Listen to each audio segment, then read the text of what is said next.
hamster wheel, not getting anywhere new? Perhaps you've hit a plateau that has you asking, is this it? Have you accomplished all you've set out to do in life and are not feeling as fulfilled as you thought you would?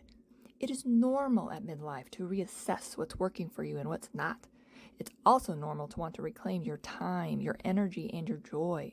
Let's make the best out of the second half of our lives by having more fun, experiencing more peace, and feeling more joy. If any of this resonates with you, then this podcast is for you. I'm Bayles Bartley. Now let's get ready to shift our shit. Hello there. Welcome back to another episode of the Shifting Our Shit podcast. I am Bayles Bartley, your host of the SOS podcast. This season 4, we are here. I'm here solo. I am here to help you reset. And lucky for you, I have written a book about this very topic. We're at the beginning of the year. I know we're a few weeks in, but what better time to kind of press that reset button and set ourselves up for success this year and perhaps even in the next couple weeks. Who knows? So episode 1, we talked a little about practical mindfulness and just kind of revisited that topic. Now we're going to dive into the book. And the first part of the book, which you can find on Amazon, and the first part of the book is just kind of a warming up to reset. Sometimes, I don't know if you're like me, but I usually like to dive into something and just start doing it, just go for it. I am a person who rarely reads instructions, which usually poses a problem later on, especially when I am putting together IKEA furniture, because I inevitably put something together in the wrong place and have to redo it all. And it takes me twice as long because I did not read the directions to begin with. So I am learning and have a practice of slowing down and preparing for, or to kind of take inventory, if you will, of whatever the thing is I'm about to do, is to kind of assess, is this a good time for me to do this? Does this make sense for me to do this? And be a little bit more methodical with the process of getting something done versus just jumping in a sort of manic pace and going for it. So the purpose of this book is, I highly recommend you buy it. I'm clearly biased. This book came out of years of teaching a mindfulness class with a group of entrepreneurs who were working towards big things, and they wanted to accomplish big things. And so I put together some exercises that we just kept coming back to over and over and over and over again. And so I found that it was going to probably behoove me to put that all into a book. And it has become the curriculum to the retreats that I do. Most recently, a retreat in France and Napa Valley. But I thought that it would be appropriate to do this as a season of the podcast so more people can participate and hear me talk about it as well. Because sometimes it's one thing to read the book, but it's another thing to have the actual author kind of walk you through it.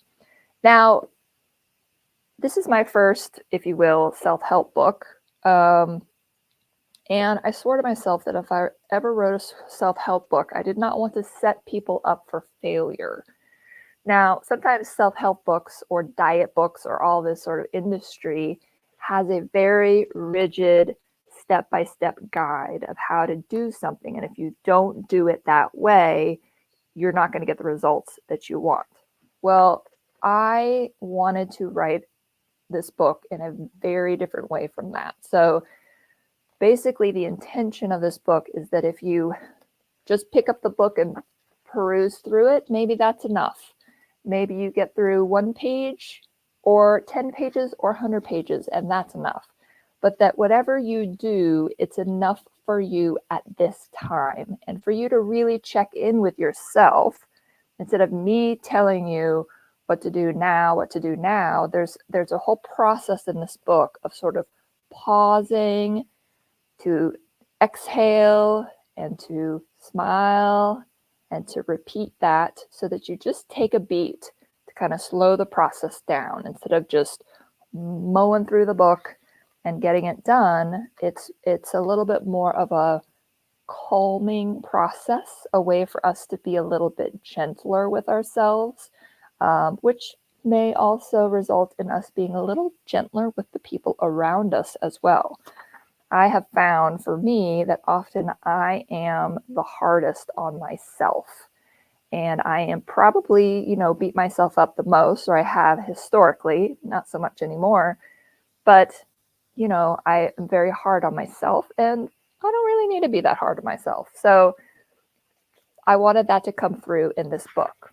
So there's all sorts of, explanations of why I wrote the book and how I wrote the book. So those are wonderful for you to read. But something I want to point out that is really important to this book is this idea of doing and being. So I am historically a doer. My love language is acts of service.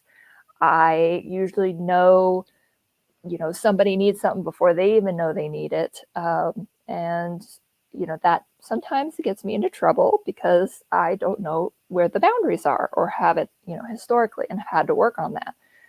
So you may identify with being that doer who just jumps in and does the thing. Now, you can also be a doer where you might, watch for a little bit and notice and, get a sense of the thing that you want to do before you actually jump in and do it. And that's wonderful. And that's kind of what we're going for in this book.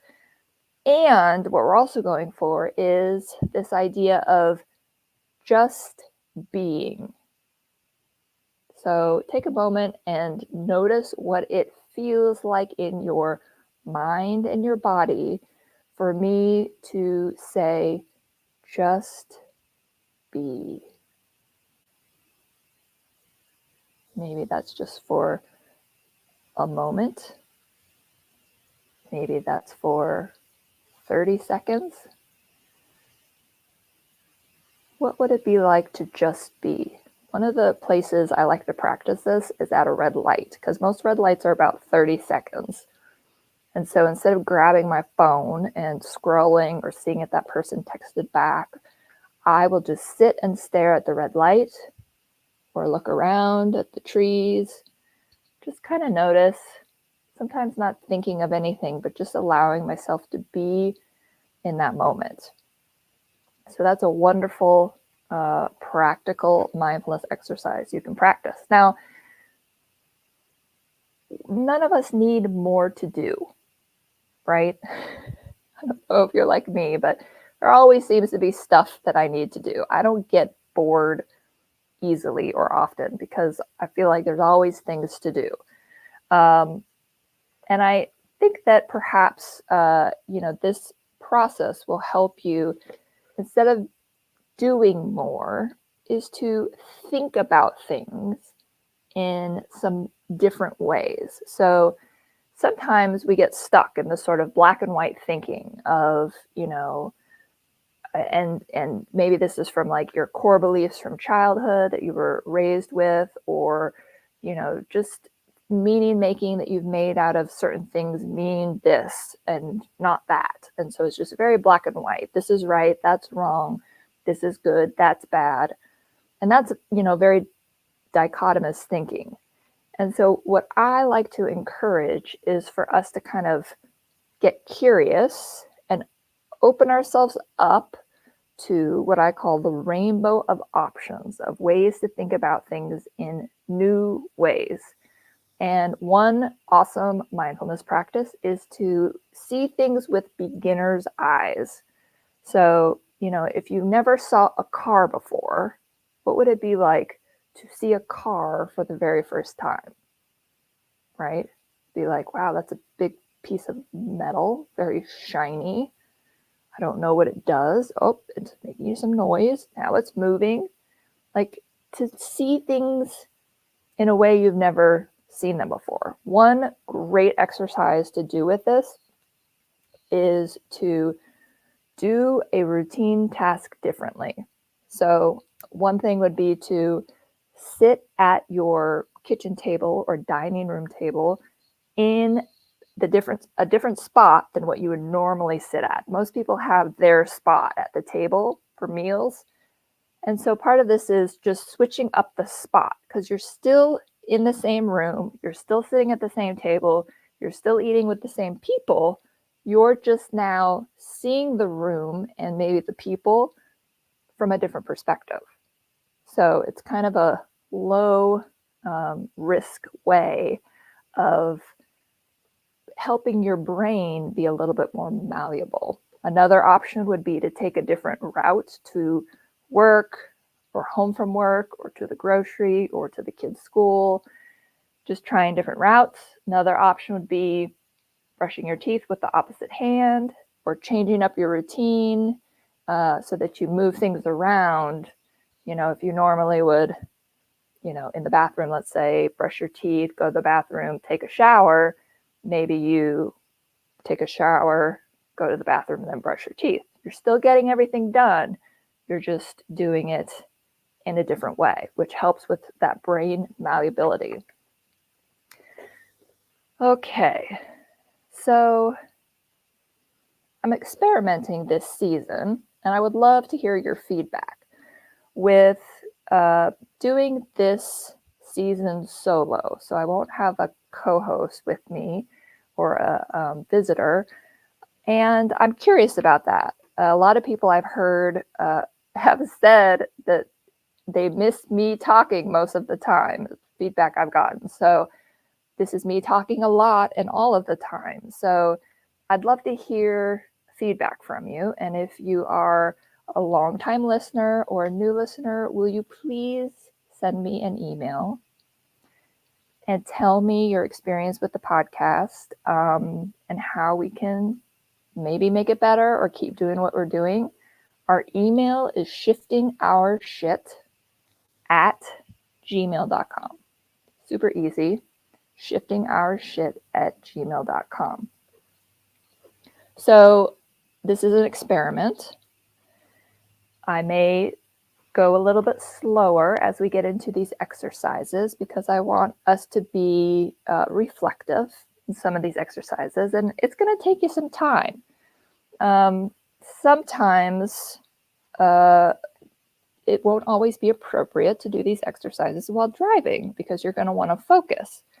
And you may notice that my voice starts to get calmer or slower or softer. And you may find that you really like that and it feels calming. But it might also pull your attention away from a task at hand, like driving, which could prove dangerous. So be mindful of what you're needing in the moment. Now, one of the things I like to think about with the thinking, so the thinking, your feeling, and doing are sort of this triangle. And I have a diagram in the book where the thinking and the feeling and the doing are all interconnected. So if we address one of those three things, we inevitably address all of those things. So I prefer, and at the Mindfulness Center, a lot of the time we are focusing on that thinking piece about if we could think about things a little bit differently, even 5% differently, just a touch, or if we could make something 5% worse or try to make it 5% better, there's some movement there and we can create sort of a momentum, if you will, and that can help change the thinking, the feeling, and the doing when we focus just on one of those things. So that's a little bit about how this is set up. Now, in the book, I have pauses that I've written into the book. Here's a pause before we start Couple warm-up questions. It says pause. There is no need to rush through life or through this book. Check in with yourself and see what feels best to you at this time. You may choose to pause for 1 second, 60 seconds, hours, or even days. There is no right or wrong length of time to pause. What is best for you in this moment? You always have a choice. You can always change your mind.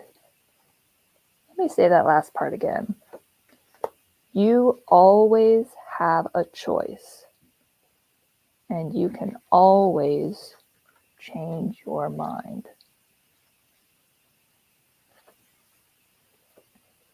So here's the first question in our warm-up exercises. How did you decide to honor yourself with this opportunity and time to reset? So why did you decide to listen to this podcast about resetting? What is it right now about giving yourself this space and time to reset? So take a few moments and just see, what's going on for you that this is the time to reset. And then the next question is, at this time in your life, what are some things you are grateful for? What are some things you are grateful for?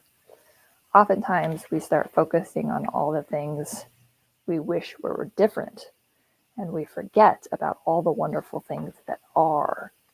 And so it could be as easy as, I've got a roof over my head, I've got food in my belly. Maybe it's, I get to spend time with really cool people, or I like the work that I do. But what are some things right now you are grateful for? And then finally, at a high level, what things do you hope to focus on in the next several weeks, or even this next year? Maybe professionally, personally, or some other category. Right now, what is it that you feel you really need to be focusing on? Sometimes we have real sense in our gut about, I really need to get this part of my life sort of organized or reset or put together. So these are just a few questions that will help you think about resetting. And before we move on and close out this episode, we have another pause. And it says pause. Take a moment to notice your breath. Many of us hold our breath and don't realize it. When we hold our breath, we keep it stagnant. We don't allow it to flow. Gently invite your breath to begin to flow. Exhale, smile, repeat. Now that you've warmed up your writing and reflection skills, as we ask those questions, feel free to take a break here before continuing. And check in with yourself and see what's best for you at this time. So join me in our next episode. Episode 3 will be resetting, and our first exercise, which will be honoring the past. So stay tuned for that episode 3, about honoring the past, of what worked for you in the past year and what didn't, and what you want to bring with you into this year and what you don't. Because a lot of times there's some stuff we can let go of that we don't need any longer. So we'll look at how to do that in episode 3. Follow us on Facebook and Instagram at Rainbow of Options. And if you haven't liked our podcast or given us a review, please leave us some stars and let us know how we're doing. We would love to hear from you. And stay tuned for next time. And follow us at mindfulness-center.com. We offer a free monthly book giveaway, and you can win your very own copy of Reset at that time. So take care. Until next time.